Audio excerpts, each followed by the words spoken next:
Um ótimo dia para você que nos acompanha aqui na Rádio Metropolitana, amanhã de segunda-feira, 2 de agosto de 2021. Começando o mês de agosto, primeiro dia útil do mês de agosto, coladinho com você, aqui na Metropolitana M1070, redemetropolitana.com.br, clicando em Mogi das Cruzes, ou então você pode também baixar o aplicativo aí no seu celular para nos acompanhar todos os dias as entrevistas especiais aqui na Metropolitana. Começando a semana com Romildo Campelo, ele que é um consultor em gestão pública, colaborador do nosso Radar Noticioso. Bom dia, Romildo. Bom dia, Marilei. Bom dia a todos os amigos, amigas da Metropolitana. Bom 1º de agosto. É dia 2 hoje já. Aliás, dia 2, né? É que é o primeiro dia útil. É, primeiro dia útil. Que esquente um pouquinho, né? Que sai um pouquinho. Olha, depois frio. dos 2 graus da semana passada... Hoje, quando eu acordei, estava 8, então estava ótimo. Estava quente. Estava né? quente, né? É. Digamos assim. Eu quero aproveitar para começar o mês de agosto aqui com o Romildo Campelo, para falarmos também que hoje nós vamos ter aí a retomada das aulas do segundo semestre em grande parte do país, em São Paulo especificamente, na região do Alto Tietê. Algumas cidades, poucas cidades já voltaram, outras estão voltando também hoje, mas principalmente ressaltar, né, Romildo, a desigualdade da rede pública e da particular. A rede particular que já liberou 100% da volta, mas a pública que ainda não. Né? Isso é para o Brasil inteiro, inclusive essa desigualdade. Eu queria que você falasse um pouquinho desse momento que a gente está atravessando, dos desafios da educação e também o legado negativo que estamos recebendo da pandemia. Olha, Marilê, a gente sempre soube que havia uma desigualdade entre escola pública e particular, né? Historicamente no Brasil. Lá para os anos 50, 60 era o contrário, né? A escola particular era inferior à escola pública. Eu ouço isso dos meus pais, dizendo que para entrar na escola pública tinha que... né? Porque era muito mais difícil entrar na escola pública e ela era de melhor qualidade do que a particular. A particular era exatamente para aqueles alunos que não conseguiam passar, não tinham capacidade, tinham mais dificuldade, iam para a particular, que naquela época era mais fácil, o menos exigente. E isso se inverteu, né? Nós temos aí uma situação hoje completamente diferente. E a pandemia nos mostra o quão desigual é a situação dos alunos na escola particular e na escola pública. Desigual pelas condições de vida das famílias, né? Por não ter acesso à internet, por dificuldade de alimentação, né? De acompanhamento das aulas.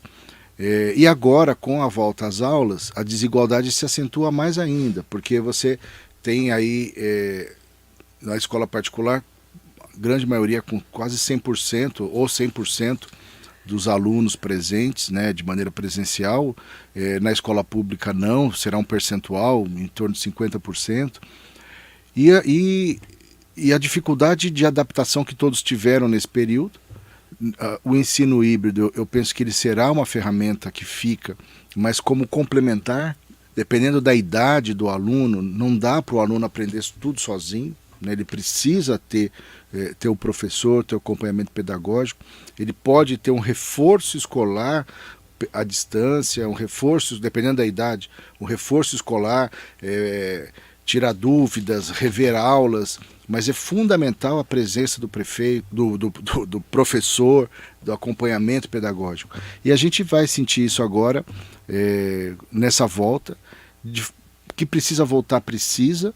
Agora, algumas cidades se prepararam mais do que outras, né? A gente vê um exemplo muito claro aí, por exemplo, Suzano se preparou muito melhor do que outras cidades. Suzano vacinou os professores, os funcionários. Conseguiram adiantar a segunda dose da vacinação. Adiantou inclusive a segunda dose da vacinação. Para não falar mal dos outros, vamos falar bem de quem trabalhou bem, né? Então Suzano fez a lição de casa, Suzano conseguiu antecipar. Suzano é um exemplo hoje no Alto Tietê de como a gente deve administrar as nossas cidades, né?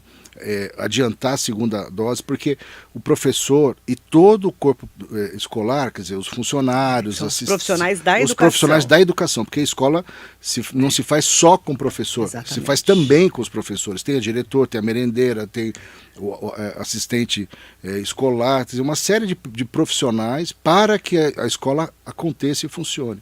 E Suzano fez, né? Suzano conseguiu adiantar, o prefeito Rodrigo Axuxa está de parabéns por ter trabalhado de maneira, um olhar mais amplo para a questão da educação, né? Se preparando melhor para o retorno às aulas e diminuindo dessa forma a desigualdade. Porque também não dá para exigir para os profissionais da educação fazerem uma roleta russa. Quer dizer, vai lá e se der sorte você não pega Covid, né? Quer dizer, orar todo mundo, nós oramos, mas precisa também se vigiar, fazer a sua parte, ter vacina e tomar a vacina, né? Então, e nem todas as cidades fizeram isso, nem todo mundo está preparado. Muitos profissionais serão expostos a um risco muito grande ao voltarem às aulas. É sua missão de vida, mas nós temos vacina. Podia todo mundo ter se preparado, ter adiantado a segunda dose, ter preparado as escolas para receber os alunos. Que é fundamental a volta às aulas presencial, né? Mas tinha que ser bem feito. Agora, a sua outra pergunta do impacto da pandemia no estudo daqui para frente, eu penso que será enorme, né? Será necessário um esforço muito grande para tentar recuperar esse tempo perdido, recuperar esse ensino que não foi feito na sua totalidade, né, do jeito que deveria ser. Cada pessoa é diferente da outra. Claro que terão alunos que terão conseguido estudar remotamente porque tinha uma condição própria, o pai ou a mãe ou algum familiar que ajudou, que tirou a lição, tirou dúvida, mas não é a situação de todo mundo, né? E mostra também que essa história de homeschooling, de estudar em casa, é também uma outra agenda totalmente sem sentido, né? Porque a escola é o conhecimento, mas é também a socialização, aprender a conviver entre o professor, aluno e os alunos entre si, né? Então, isso faz uma falta enorme, porque é o estudo, sim, mas é o convívio social também vai fazer muita falta, né? E que teremos que pensar aí em políticas públicas, em ações, em apoio psicológico, né? O apoio psicológico será fundamental nessa retomada e para essa geração que ficou com esse impacto na sua formação, né? É uma defasagem, Romildo. Enorme. Estão falando de 10, 20 anos ou mais de impacto, para a gente poder repor esse 1 ano e meio, principalmente aqui no Brasil, que ficou parado, né? Ah, não, tiveram aulas online. Ok, para quem tinha acesso à internet, né? Para quem tinha um pai, uma mãe ou alguém em casa que pudesse ajudar nos deveres de casa, porque muitos pais e mães não sabiam nem o que o filho estava estudando, porque não sabem, não tem essa formação. Porque não teve, né? Não teve. Muitos deles não tiveram. Não tiveram mesmo. Então, são impactos da defasagem que a gente vai perceber agora, inclusive. Inclusive a pandemia psicológica. Sim. Que a gente tem falado muito aqui na rádio, que estão falando dessa 4ª onda, até vai ter uma psicóloga aqui hoje, uma psicóloga clínica para falar mais sobre isso mais para frente, o impacto psicológico dessas crianças e adolescentes que pararam de estudar e que muitos não querem voltar para a sala de aula. Estão falando em busca ativa, estão falando que vão buscar os alunos dentro de casa, porque muita gente não quer voltar para a sala de aula, por medo, porque perdeu a socialização, que é o que você falou. Outros, o pai e a mãe, não querem que os filhos voltem, porque ou esse filho tem algum problema, ou um irmão tem problema, ou mora com a avó, um pai e uma mãe têm problemas de saúde, estão com medo que essa criança, esse adolescente sejam contaminados com o vírus, que continua. E traga para dentro de casa. E traga para dentro de casa. Então, são vários impactos, Romildo, que nós estamos tendo nessa volta às aulas. E aí você falou, né, escola pública e escola privada. Dentro da escola pública, nós temos rede municipal e estadual. Que a gente também sabe que cada cidade tem uma realidade e o governo do estado tem outra, né, Romildo? Sim, completamente diferente. E você vê que na rede estadual também apesar de toda a estrutura do estado aí, não se preparou também como se esperava, né? E no caso do governo do estado, quer dizer, no municipal também, uma escola é diferente da outra. Né? A realidade de uma escola é completamente distinta. Na mesma cidade, na mesma rede municipal. Exatamente. A situação de uma escola, dependendo da sua localização, da característica do entorno, da vizinhança, questão socioeconômica mesmo, é completamente diferente de outra. Né? E você tem as desigualdades dentro da própria estrutura, o que não é fácil de administrar. Né? E nós sentiremos isso na rede municipal e na rede estadual. Essa desigualdade, essa dificuldade de condição de ensino e de aprendizagem. E, de um lado, a gente tem que, de fato, enfrentar, mas o que eu mais lamento é o não ter se preparado de maneira adequada a volta às aulas. Né? O adiantar, por exemplo, a segunda dose da vacina. Professores. Dos né? professores, dos profissionais da educação. Esse que acho que é um ponto que poderia ter sido feito, né? Poderia ter se preparado. A necessidade da volta dos alunos é total, né? Por todos os fatores do ensino, da alimentação, do convívio, né? Da socialização, mas é uma falha que pode, inclusive, ser muito grave, não só para o ensino, mas para a própria administração da pandemia. Porque você está fazendo com que milhares de pessoas voltem a circular e a conviver, por mais que fique, mas são 50%, tem distanciamento, álcool gel, lava-mão, mas aumenta de qualquer forma a circulação. Né? Então o risco de que isso dê um repique na contaminação é real, na minha opinião. E nós estamos num momento muito positivo. Ontem nós chegamos a primeira vez a menos de 1.000 mortes por dia. Primeira vez desde de fevereiro ou março. Né? Quer dizer, nós estamos conseguindo chegar a administrar essa crise, mostra o resultado positivo da vacinação, e as duas curvas são muito claras. Quanto mais vacina, mais cai morte e internação e morte. Mas essa falta da segunda dose para os profissionais da educação pode nos custar muito caro. Né? Tem que voltar a aulas? Tem, mas faltou um preparo maior para essa volta. E aí a gente vai colocar alguns pontos também, que o Romildo que acompanha bem de perto, inclusive governo do estado e prefeituras, né, da região do Alto Tietê também.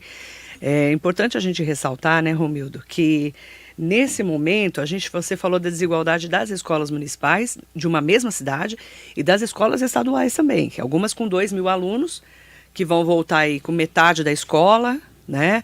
Naquele ensino híbrido, um pouco em casa, uma semana em casa. Tem lugares que vai ser uma semana em casa, uma semana na escola. Tem lugares que vai ser segunda, quarta e sexta, depois troca. Né? Cada local, eu falo de prefeituras, vai estar com uma estrutura. Sim. E eu tenho informações de escolas estaduais, por exemplo, que não tem estrutura para voltar. E algumas municipais também, de algumas cidades da região. Então isso também vai ter que ser colocado e a gente vai entender agora nessa volta. Sim, porque nesse porque momento... na teoria é bonito, né, Sim, Romildo? não, na teoria tudo é lindo, né? Assim, agora na prática a teoria é outra. Opa! Né? Então, assim, o papel aceita o que você quiser escrever nele, mas a realidade não. A vida real vai exigir aí a prova, como diz na escola, a prova dos 9, né? Como é que se realmente está certa essa conta ou não.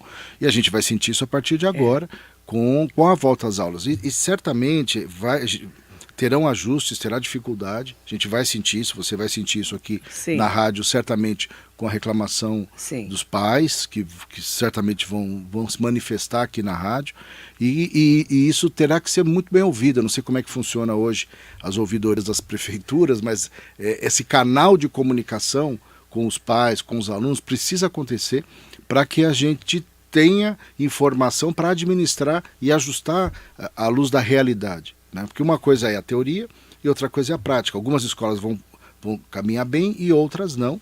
E isso precisa ser ajustado, precisa ser aperfeiçoado para que de fato funcione. Então, aí o pai e a mãe são obrigados ou não são obrigados a mandar os seus filhos para a escola? Né? Essa é a primeira pergunta. Porque estudar, educação é um direito de cada um dos brasileiros, ok? Sim. Sim. E obrigado ou não é? Não querem levar. Não querem. Vou dar um destaque da ETEC de Mogi das Cruzes. Tem que assinar um documento se o pai e a mãe não quiserem mandar o aluno para a escola. Só que teve uma reunião na semana passada, na ETEC de Mogi online, cerca de 600 pais e mães, e em que a diretora da escola fala que não vai ter merenda. Não vai ter merenda para esse aluno que fica o dia inteiro na escola. Mas antes da pandemia tinha. Tinha merenda. Então você tem que levar marmita, mas também o aluno não pode sair para comer e voltar. Só se ele pedir pelo delivery. O que não tem o menor sentido. Não tem o menor sentido. Né? Então, eu estou falando de uma escola, a ETEC, Escola Técnica. E que é uma escola pública. Pública, né? Ligada ao Centro Paula Souza. Sim, a Secretaria de Ciência e Tecnologia, mas é uma escola pública. Pública do certo? Estado. Sim. E que tinha merenda antes da pandemia, teria que ter merenda pós-pandemia. Então, só que aí, se o pai e a mãe não forem mandar esse aluno, tem que assinar. Não, veja, o não mandar e ter que assinar dá até para entender. Agora, o aluno não ter merenda, não poder, pode sair para comer e não voltar. pode sair para comer. E esse olhar. E não sabemos se vai ter estrutura que pedir delivery para poder levar a marmita e esquentar a marmita de todo mundo. Será que vai ter Maria estrutura para isso? Aquela se não tem pão, porque não come brioche. Quer dizer, uma total Então, eu tô falando de falta de noção da realidade. Do que eu tenho conhecimento. Sim. Fora muitas coisas que já me contaram. Estou falando do que eu vi. Sim, né, mas do que mostra uma completa falta de conexão com a realidade. Exatamente. Quer dizer, essa coisa, não, mas você pede... Vai voltar, vamos voltar do jeito que dá, volta entendeu? pelo celular, pede no celular, quer dizer, é completamente não tem fora cabimento. Da vida, e detalhe, da realidade. Pouquíssimos colaboradores para fazer a limpeza. Então, a gente não sabe como vai ser a estrutura de limpeza dessas escolas. Estou falando da ETEC, tá? Do que eu vi, do que eu ouvi. Eu vou colocar as pessoas aqui para conversarem com a gente do Facebook, do Instagram, do YouTube, junto com o Romildo Campelo. O doutor Luiz Botti está aqui com a gente. Bom dia, doutor Botti. Mandando um bom dia especial para você. Excelente semana para todos nós. Bom dia. Obrigada. Bom dia. Jacaré da Rodoviária de Arujá sempre conosco. Um beijo para você. Fabiana Mendes, Hugo Marques, Mariso Meoca, ótimo dia. A Patrícia César, bom dia, Romildo. Bom dia a todos. Até que, enfim, as aulas presenciais de volta. Amém, Patrícia. Esperamos que seja um retorno, né, assim, com a maior segurança possível, porque na teoria é muito bonito, né? Eu sempre falo isso. Sim, bom dia, Patrícia. Voltar às aulas é absolutamente importantíssimo. Importantíssimo, necessário, assim como todos nós queremos voltar à vida normal ou o possível normal a partir daqui. A questão é o como, né? E a garantia dos outros direitos, né? Ao voltar à escola. Exatamente. Né? Garantia principalmente a vida. O vereador José Luiz Furtado, bom dia, Zé, grande abraço, ótima semana para você também. Marilei, bom depois, dia para você. Bom dia, vereador José Luiz, depois, não sei se nós vamos conseguir falar hoje, mas era importante você registrar uma postagem do vereador José Luiz. Falamos de você já hoje. Sobre o final do contrato do lixo de Mogi das Cruzes. Daqui a pouco eu vou vou o vereador José Luiz muito corretamente levantou essa questão nas redes sociais. Ele fez um post ontem, né, de uma notícia que saiu no Diário de Mogi. Daqui a pouco eu vou comentar esse assunto, que a gente vai levantar também aqui na Rádio Metropolitana. Niceia Tavares, bom dia. Bom dia para Jaqueline Benevides. Bom dia, Jaqueline. Bom dia, Jaqueline. Ela coloca assim, a Jaqueline: a Constituição Federal afirma a igualdade e a prevalência do direito à educação, permitir um regramento mais amplo em escolas particulares e estaduais, limitando o acesso às municipais. Para mim, é uma aberração jurídica e social. De duas, uma. Ou o município não tem estrutura para o retorno das unidades municipais, ou acham que a faixa etária dos menores não merece prioridade. Queremos respostas. Esse é o questionamento dela. Niceia Tavares e Cristina Belofa conosco também aqui. Eu vou ler alguns comentários, que eu quero chegar num comentário para o Romildo também falar aqui. Washington Ralé, bom dia. Bia Silva, ainda sem confiança na volta às aulas, a Bia está falando. Márcio Cardoso, bom dia para você. Nelson Egídio Silva, a Cristina Belofa falou assim: na Francisco Ferreira Lopes também tem que assinar um termo de responsabilidade se não quiser deixar o aluno. Eu imagino que seja do governo do estado todo, pelo que eu estou sabendo, né? Fabiana Mendes mandando bom dia. Amélia Trípoli, bom dia, Romildo. Bom dia, Marilei. Bom dia. Hoje volta às aulas do Vitor, voltando hoje. Estava tão ansioso para rever os amigos, mesmo ele tendo contato com eles via online, mas o presencial é prioridade para eles, jovens que priorizam o olho no olho. Tomando todos os cuidados, confiamos na escola que ele estuda. Ainda bem que eles a cada etapa se prepararam. Mas aí... É que ali é escola particular. né? Então, Amélia, não dá nem para comparar. Não dá para comparar, Não dá para Amélia. comparar. Assim, se a escola é particular... As escolas particulares, com as condições que têm, se prepararam. Muito diferente, né? Montaram a estrutura. São das escolas públicas, municipais e estadual. Né? Esse que está o X da questão, e a desigualdade, que você vai criar uma desigualdade entre os alunos da rede pública. Mais do que já era, né? Mais do que já era, e que na hora de um vestibular, de um Enem, isso vai explodir a diferença. Né? A Cristina Beloff, eu estava chegando nesse comentário, ela pergunta, já que tem que voltar às aulas, por que não foi antecipada a vacinação dos adolescentes? Que é outro ponto também. Que é outro ponto, né? Dos 12 aos 18 anos. Sim. Né? Que está programada para esse agora. mês, se não me falha a memória, até final de agosto. Esse mês de agosto. Isso. Né? Quer dizer, as coisas teriam que estar... Porque tem risco, né? Claro, tinha que estar sincronizadas aí. Sim. Quer dizer, ou você adianta a volta, a vacinação dos adolescentes para depois voltar às aulas, ou atrasa a volta às aulas mais um mês. Já está ferrado, né? Já está, o famoso que é um dedo para quem já tomou a surra. Né?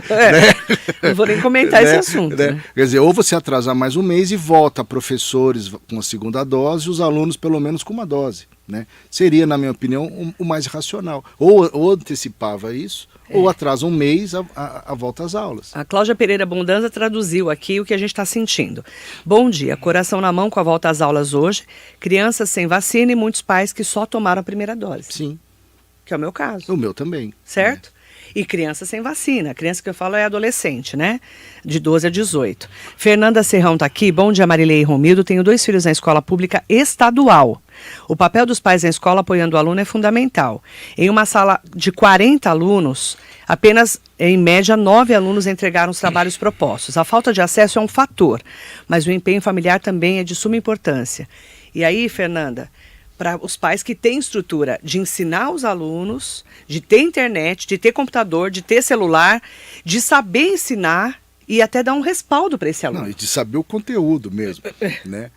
Assim, não, tem coisa que os filhos da gente aprende que a gente não lembra, ou nem aprendeu ainda. Sim, ou não aprendeu porque é coisa nova, ou não lembra, porque faz nem lá lembra. 30 anos, não vou 40 nem comentar, anos que você é nova, aquilo, o nosso caso é pior, né, Romildo? Bem pior. Mas aí, eu não vou comentar. Mas assim, eu falo que a falta de acesso é um fator. Sem dúvida.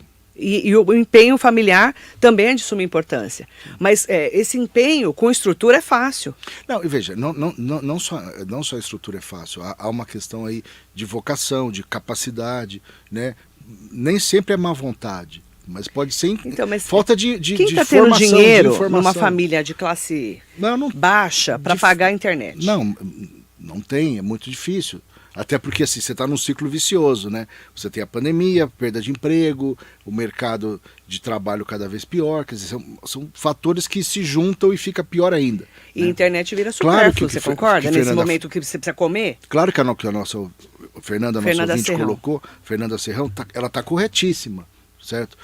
Os pais que podem e conseguem fazem total diferença. Total. A estrutura familiar faz total diferença. Né? E nesses casos a gente tem que aplaudir essas famílias. A preocupação está nas famílias que não têm essa estrutura. Exatamente. E não têm esta condição. E aí é o papel do Estado. Que o papel do Estado é exatamente equilibrar a relação entre aqueles que têm mais dificuldade. Né? Os que têm estrutura familiar tem que ser reconhecido e aplaudido, mas cabe ao Estado elevar as condições de quem não tem essa condição. Então, mas aí eu vou dar um depoimento como mãe, viu, Fernanda? Você, Cláudia Pereira Bondanza, Amélia Trípoli. Minha filha, de 15 anos, está no primeiro ano do ensino médio, passou na ETEC, não frequentou aula até hoje, né? Teve uma semana de aula, entre aspas, né? Depois parou tudo no começo do ano. Eu não vou mandar minha filha para a escola. Não vou mandar. Porque não vai ter estrutura, não tem merenda, não sei que tipo de estrutura que vai ter. Então eu vou parar, vou ter que assinar um termo para falar que eu não vou mandá-la agora em agosto para entender como vai ser o papel da escola. Eu não me sinto segura. Não, e o momento certo de voltar agora é setembro. Dado o calendário que está aí, quer dizer, em setembro terá a segunda dose dos professores e dos pais. E ela vai ter tomado Ela vai ter tomado a primeira, que é a vacinação dos adolescentes. Exatamente. Quer dizer, um ano e meio em casa, para mim, é mais inseguro que ela vá agora para a escola de 15 anos, do que é a Júlia, do que ela voltar com toda essa indefinição. Sim. Entendeu? É a insegurança, eu tô falando. E a minha filha sempre estudou em escola particular. Ela estudou no Colégio Brasília a vida inteira. Depois passou no primeiro ano da ETEC, passou na ETEC, uma escola que é uma referência. Sim. E eu não vou mandá-la nesse primeiro mês, porque eu não sei como vai ser. Porque, na verdade, eu não senti... coitados, não estou falando mal nem dos professores, muito menos da direção da escola. Mas eu não senti firmeza. Talvez você não tenha sentido que eles não Segurança. estão com o respaldo, Eles não têm. com a estrutura e Eu respaldo, estou falando como mãe, tá, com a gente? infraestrutura necessária. Eu estava na com reunião segurança. online. Sim. Não me pronunciei. Porque eu tive pais lá e mães que me representaram melhor do que eu falando, inclusive. Uhum. Porque já estão lá, os pais e mães. Eu cheguei agora. Fiquei lá só assistindo, ouvindo. E os pais e as mães fazendo várias colocações. Muito pertinente. Muito né? pertinentes. E eu tô me colocando aí, você imagina milhares e milhares de pais e mães indecisos e preocupados com a volta às aulas. É isso que eu estou colocando. É importante a gente falar. Quando é o caso da Cláudia, da Fernanda Serrão, da Amélia, que é diferente porque a escola é particular, mas de pessoas que estão no dia a dia, estão falando, vale a pena eu mandar meu filho ou minha filha? Eu perdi uma prima ontem, Então, professora de 50 matemática, e um anos. Professora de matemática. Perdeu para a Covid. Perdi para a Covid. 51 anos. Uma prima queridíssima. Então, ele chegou aqui super arrasado, o Romildo, hoje. Assim, e professora. Professora. Né? Você imagina a representatividade para você disso, de falar disso hoje. Quer dizer, não é brincadeira, né? Não é... Eu quase perdi meu pai que pegou Covid, minha mãe também. Meu pai ficou muito mal, minha mãe... Os dois com 2 doses, né? Minha mãe sentiu, mas se recuperou muito rápido. Meu pai teve que ficar internado mais de uma semana no hospital. Gente, estamos falando de uma doença seríssima. E muito perigosa, que mata as pessoas e os nossos entes queridos. Sim, sim. Então, a gente não... aqui o que a gente está falando são...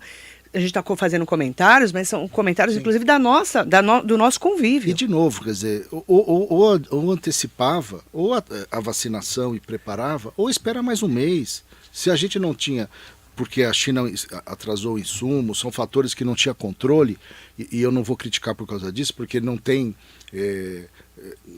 governabilidade sobre fatores que você não controla. Quer dizer, se a China atrasou por N fatores... Não, a culpa não é do governo. Não é do governo. Então, isso não é culpa do governo. Então,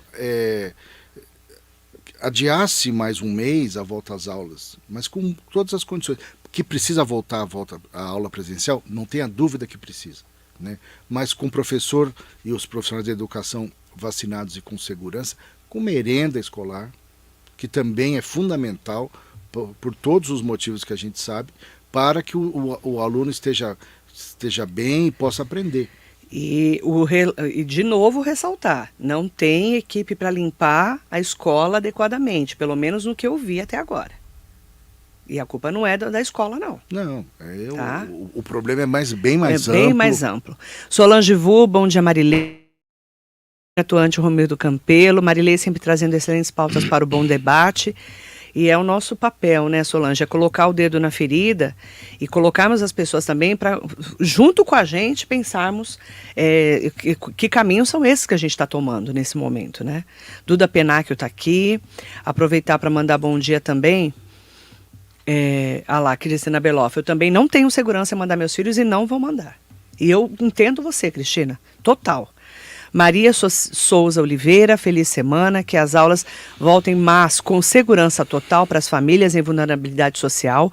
Fácil falar, mas as escolas estão sem condições e estruturas para isso. Sim, as crianças e adolescentes precisam, mas a insegurança é muito grande, né? A violação de direitos é nítida e estou conselheira tutelar e vejo a falta de condições nessa área.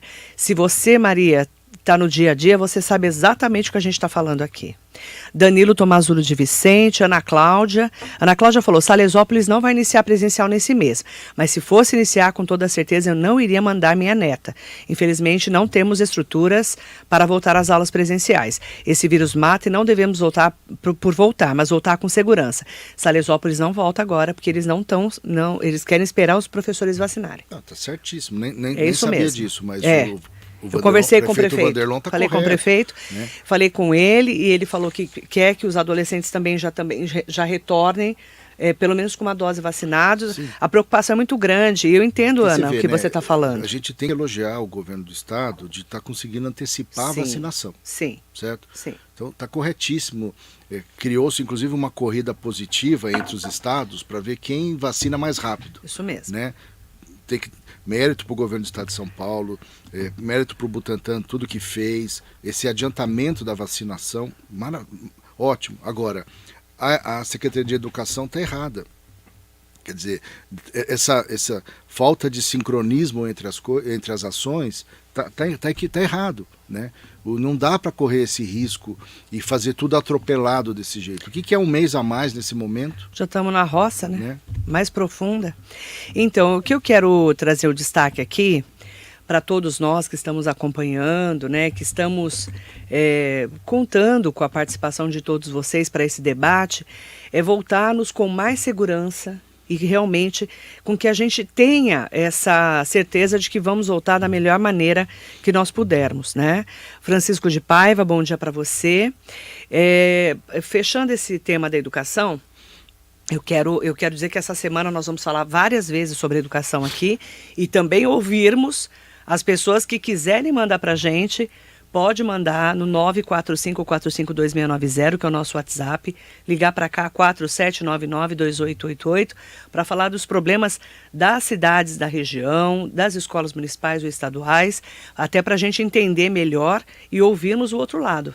Né, o outro lado que é por que não tem estrutura ou por que tem estrutura e o que está sendo feito durante essa semana que várias cidades e o estado de São Paulo vão voltar aí com as aulas presenciais híbridas, tá bom?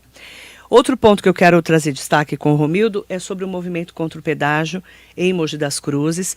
Sábado nós tivemos uma grande manifestação do movimento que diz não ao pedágio, né, junto com o Paulo Bocuse, a Adriane e toda a equipe que está à frente desse trabalho desde 2019, que a gente sabe que está acompanhando de perto, quem me acompanha sabe disso. Eu estive lá no movimento no sábado, entrei no ar aqui ao vivo na Rádio Metropolitana, fiz aí vários posts também nas redes sociais falando sobre esse assunto.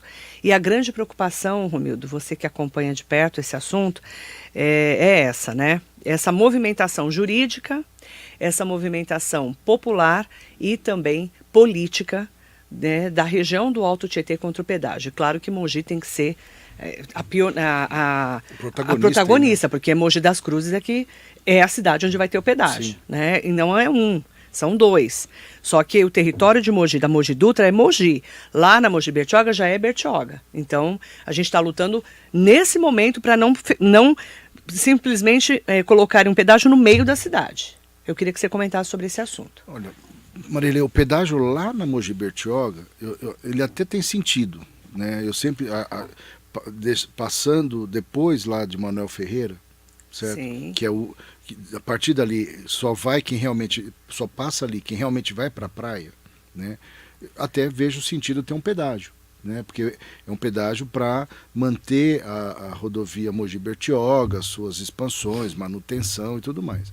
Agora, deveria ser duplicada, né? Mas não vai ser, né? Pedágio com duplicação, para manutenção e tudo mais. Agora, o pedágio na Mogi Dutra é um absurdo daqueles de entrar pro Guinness Book, sabe? Do recorde dos absurdos do mundo. Porque é uma estrada que está pronta, está duplicada, é uma estrada que foi feita pela Prefeitura de Mogi das Cruzes, é território de Mogi das Cruzes, né? Não tem o menor sentido, a não ser nos darem um carnê para pagar a conta, dá para privatizar, dar um boleto para o mogiano pagar a conta das estradas do litoral, que eles querem fazer um pacote de privatização. Exatamente. Não tem outro motivo, né? Então é um total absurdo do governo do estado, uma insensibilidade. O vice-governador Rodrigo Garcia fez uma declaração que parece que ele acha que a gente não sabe ler, né? Não está entendendo o que está acontecendo, dizendo que Mogi vai receber melhorias, dizendo isso no genérico, né? Assim, no vago, uma coisa assim, melhorias essas que nós não queremos, né? Em troca de um pedágio que vai dividir a cidade ao meio, vai aumentar vai virar o custo Mogi para a nossa agricultura, para o nosso comércio, para a nossa indústria, vai separar Mogi em dois pedaços e que num futuro mais 20 anos pode inclusive separar a cidade, porque você vai ter essa região do Aruã com o Tabuão, tendo o pedágio, vai acabar virando uma outra cidade, correndo o risco de separar Mogi das Cruzes, né? em perder um pedaço de Mogi, coisa que ninguém acho que falou isso ainda, mas pensando no futuro de 20 anos, com esse pedágio, as pessoas não virão mais para Mogi, vai separar esse pedaço de Mogi e nós vamos acabar separando as cidades. É isso mesmo. Né? É um completo absurdo, e porque o pedágio só tem sentido quando ele vem num pacote de melhoria de infraestrutura. Então você vai duplicar a estrada, vai ampliar a estrada e tem um pedágio para pagar essa conta. Não tem nada disso nesse projeto para Mogi. Não tem nada disso nesse contexto. E infelizmente os nossos deputados estaduais aqui não conseguiram criar força política para demover o governo do estado dessa ideia, né? Os nossos prefeitos... Não conseguiram nenhuma audiência. Não conseguiram nem audiência. Com o governador. Sim. O governador nem atendeu a região, nem o vice-governador também. Sim, falou... Que é tão ligado a alguns políticos da região. Sim, né? E falou sobre isso num evento, no meio de outros assuntos, colocando o pedágio lá na 18º grau de importância. Que foi a maior preocupação que eu tive nos últimos tempos. Falei com o Paulo Bocuse no sábado sobre isso, que eu fiquei muito preocupada. Para ele, dizendo que eu estava muito preocupada, porque eu já tinha ouvido de pessoas de dentro do governo do estado que não vai ter como voltar atrás nesse pedágio. E aí eu vou colocar a fala aqui, o comentário da Jaqueline Benevides. O Bocuse é um guerreiro nessa luta, mas com o péssimo respaldo político que temos. Infelizmente vai ter pedágio sim, ela escreveu. Eu também acho. Eu sou contra, mas está muito avançado esse planejamento. Quero ver quem tem força para barrar isso. Vários parlamentares com acesso ao vice-governador e não cobram. Jaqueline, essa é a preocupação nossa. Eu falei com o Paulo Bocuse semana passada, sem ser a semana passada na outra, quando ele esteve aqui. A minha grande preocupação é essa, realmente. É a gente ter o pedágio, porque a gente está sem representatividade, sem ninguém para barrar esse pedágio. E detalhe, dia 15 de setembro acaba a licitação. Sim, nós temos um mês pela frente. E esse posicionamento do Tribunal de Contas, que eu acho louvável, mas não me parece que será suficiente para barrar. Com força, né? Com força para barrar. Até porque o Tribunal de Contas é um órgão consultivo, ele não é um órgão... chama tribunal, mas ele não é judiciário, ele é um órgão de assessoria para a análise das contas. Então, acho louvável o que o doutor Renato fez, a postura do conselheiro, né?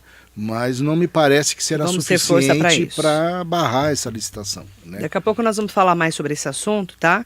Inclusive com o deputado federal Marco Bertoli, que vai estar aqui na Rádio Metropolitana. Só para a gente fazer um comentário do vereador Zé Luiz, do PSDB, ele escreveu assim no Instagram dele, há 22 horas. Mogi sem coleta de lixo, ele fez uma pergunta. Estamos a apenas 3 dias do término do contrato entre a Prefeitura e a CS Brasil, empresa responsável pela coleta de lixo na cidade, e que, de acordo com o jornal O Diário, que é o Diário de Mogi, protocolou o documento dizendo não ter interesse em renovar no formato emergencial, que é sem licitação. Acontece que um processo licitatório desse porte, cerca de 70 milhões de reais por ano, pode ser demorado e até o momento não se sabe de nenhuma movimentação nesse sentido, o que causa preocupação, já que o serviço é essencial e não pode sofrer descontinuidade, podendo ainda gerar uma crise sanitária no município. Vamos apurar porque a gestão permaneceu inerte diante da iminência de um colapso na coleta e destinação dos resíduos nos últimos 7 meses. Também queremos saber qual ação imediata será tomada e cobraremos celeridade nesse processo para que a população não sofra com a falta desse serviço de extrema importância. O vereador Zé Luiz levantou esse caso. E o Diário de Mogi tinha feito um destaque né? E eu quero até trazer esse destaque. Nós vamos, inclusive hoje, né, através da reportagem da Rádio Metropolitana, sabemos da Prefeitura quais são os planejamentos para essa coleta de lixo, que é um trabalho, suma importância, óbvio, né? É coleta de lixo, a gente tem que ter uma empresa que faça essa coleta. Então, são 3 dias aí do término do contrato entre a Prefeitura e a CS Brasil. Marli, o que vai acontecer é muito claro. Primeiro, por que a CS não assina? Por quê? Porque ela é uma SA, é uma empresa hoje que tem acionistas, né? Tem as regras de conformidade com as legislações, o que chamam de compliance, mas em português é conformidade. E ela não pode usar uma empresa desse tamanho, um contrato emergencial sempre entra em questionamento. Por que fez emergencial? Por que não chamou no prazo correto, não publicou um edital para ter essa licitação no prazo correto, né? O que vai acontecer é que a Prefeitura vai alegar que, olha, a empresa não quis, por isso eu vou escolher a empresa da Marilei emergencialmente, e depois eu faço, daqui para lá na frente, aí eu começo a fazer um edital. Até lá eu escolho uma empresa que eu quiser, né? O emergencial. O emergencial. E essa empresa vai alegar que é uma questão de sanidade, de saúde pública, uma questão, um serviço essencial, e vou escolher qualquer empresa, né, com qualquer critério, sabe Deus qual. E depois, no tempo, abre um edital e vê o que vai dar, e vai empurrar isso daqui para frente. É o que vai acontecer, porque não é possível ficar sem coleta de lixo. Nem podemos. Certo. É saúde pública. Sim, é saúde pública, é um serviço essencial, básico, fundamental para a cidade funcionar. Então o que vai acontecer? E virá certamente alguém de fora, uma nova empresa, né, para fazer esse serviço a partir provavelmente dessa semana. Nós vamos verificar hoje com a Prefeitura como é que está o trâmite desse assunto, para trazermos a resposta aqui na Metropolitana. Inclusive, sim, que deve ser um assunto comentado na volta agora à Câmara Municipal. Amanhã as sessões voltam. A gente vai ter, com certeza, também a repercussão desse assunto na Câmara Municipal, na sessão da Câmara, sim, que volta amanhã. Que tem a obrigação de fazer essa pergunta. Sim, certo? Questionamento e também o papel do vereador, sim, né? Sim, o vereador Zé Luiz corretamente colocou, esse, né, Zé? E certamente amanhã... vai ser um assunto esse. Tem que ser um assunto na sessão da Câmara de amanhã. E aqui na rádio também, óbvio. É impossível, né, a cidade ficar sem esse serviço. Não pode. Até porque a cidade optou já, acho que há mais de 20 anos, por contratar este serviço. Então nós não temos infraestrutura hoje de caminhão, de coleta e tudo mais, para fazer esse serviço. O que está certo, é mais eficiente e até mais barato contratar do que manter essa estrutura e essas pessoas para fazer o serviço na Prefeitura. Agora, claro que não vai poder ficar sem, né? A pergunta é, quem será a empresa que vai ser escolhida de maneira emergencial? Nós vamos acompanhar e trazemos o destaque amanhã aqui na Metropolitana e também acompanhando a sessão da Câmara que volta amanhã, sim, depois do recesso parlamentar, tá bom? Gesmi Debre, parabéns Marilei, sempre atenta e as pessoas vão me mandando também, né? As pessoas têm meu WhatsApp, não tem, manda no direct do Instagram, aí manda no inbox do Facebook. As pessoas me acham, né, Jaqueline? Quando Marilei, precisa me achar, me acha. Quem quiser mandar mensagem para mim, pode mandar no meu WhatsApp. Pode mandar. É o 9... você vai dar seu WhatsApp? Que delícia, vai. 9... Vamos encher a caixa dele de problema, gente. 9... 5020... 5020... 1143. Peraí, de novo. 9 5020 1143. 011, né? O WhatsApp do Romildo. 9 5020 1143. Fechado. A Jaqueline falou, lamento a Prefeitura não ter dado continuidade ao EOUVE, substituir algo que funciona só para marcar território sem aviso prévio para os cidadãos foi algo deprimente, segundo ela. E a Cidinha Costa mandando um bom dia especial para mim e para o Romildo Campelo. Obrigado, Cidinha. O que a Jaqueline está dizendo é muito importante, que passou um pouco desapercebido aí, que foi desmontado o sistema que tinha na ouvidoria, né, da Prefeitura de Mogi, que esse EOUVE, que era o sistema de gestão, que tinha aplicativo de celular, tudo mais. Colocaram um outro sistema que não tem aplicativo, não tem... Então diminuiu o contato, a possibilidade de contato da ouvidoria com as pessoas, né? E inclusive a transparência. A gente não sabe hoje quantas demandas tem na ouvidoria, o que está respondido, não está, o que está atrasado. Essa informação não é mais pública como era Vou levantar essa informação na também. minha época. Vou levantar essa informação, mesmo porque o prefeito Caio Cunha colocou lá, né, no plano de governo dele, uma secretaria de transparência, não é isso? Me parece que sim. Não é transparência? Tem um nome bonito lá, transparência, participação, não sei então, o quê. eu vou até levantar esse questionamento, porque a gente não sabe, nesse momento de pandemia, se pode abrir mais uma secretaria ou se ela vai ser acoplada em alguma outra. Pode ser também. Pode. A reforma administrativa da prefeitura não aconteceu ainda, né? Não, né? Porque estamos no meio da pandemia. Não por isso, por uma decisão política. Mas eu acho que não pode aumentar, né, ainda os gastos. Mas tinham coisas do tipo mudar nome de secretaria, coisas que não necessariamente você precisa ter gasto. Sim. Né? Então isso A não reestruturação. A reestruturação, Entendi. Como o governo do estado fez, por exemplo, juntou Fazenda e Planejamento numa secretaria só e criou a Secretaria de Desenvolvimento Regional. Ele não criou nova secretaria. Mas readequou. Readequou, rearranjou. Vamos também fazer, isso anota para mim, Ricari, feito. a gente vai falar também sobre esse assunto. Um questionamento, né? Até para entendermos melhor como está sendo, nesse momento, essa reestruturação da Prefeitura de Mogi, em relação à ouvidoria e à secretaria. Combinado? Fechado? Fechado. Lição de casa? Eu não, você que tem. Eu tô cheia de lição de casa. Eu hoje estou tranquilo, você que tem. Eu tô cheia de lição de casa, inclusive o estresse desse pedágio que está me deixando tão preocupada também. Que difícil. Compromete o futuro de Mogi, esse pedágio. Exatamente. Sabe? Compromete o nosso futuro, os nossos deputados, prefeitos. Eleição do ano que vem. Eleição do ano que vem. Não, veja.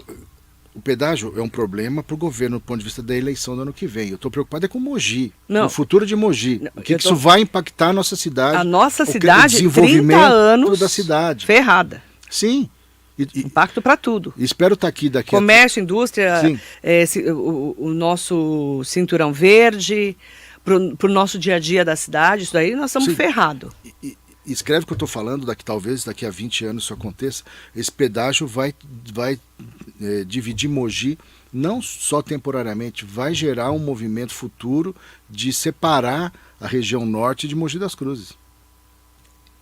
Isso daí é super preocupante. Sabe, eles estão expressa, né? Essa rota aí. Essa rota, porque você tem lá o Distrito Industrial do Taboão, Margarida, Piatã, Aruã, essa região toda terá recurso financeiro.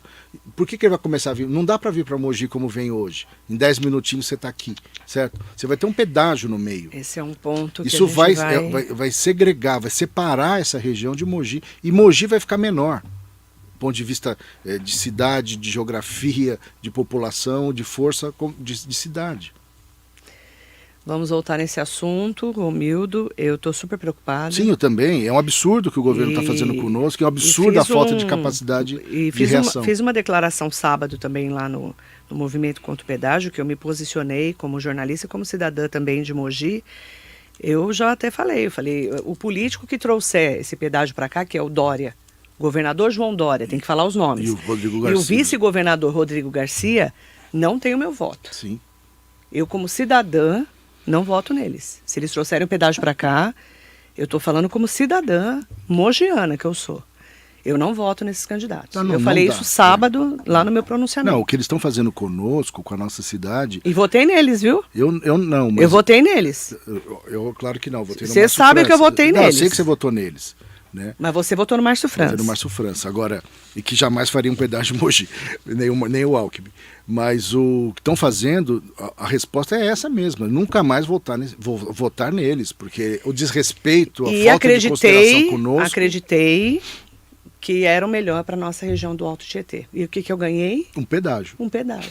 Eu e a cidade. Estou falando eu como cidadã, tá, gente? Estou falando nós como população. Sim. Né? Então, essa é a minha revolta nesse momento. E eu estou extremamente preocupada. Falei para o Paulo Bocuse no sábado sobre isso. Vamos voltar nesse assunto, é claro, né? Cobramos as autoridades e principalmente acompanhamos de perto junto com você aqui na Metropolitana. Obrigada, Romildo. Obrigado, Marilei. Obrigado a todos e a todas. Em nome da Rosemara Cardoso, muito bom dia para você, ótima semana. Fique com a gente na Metropolitana.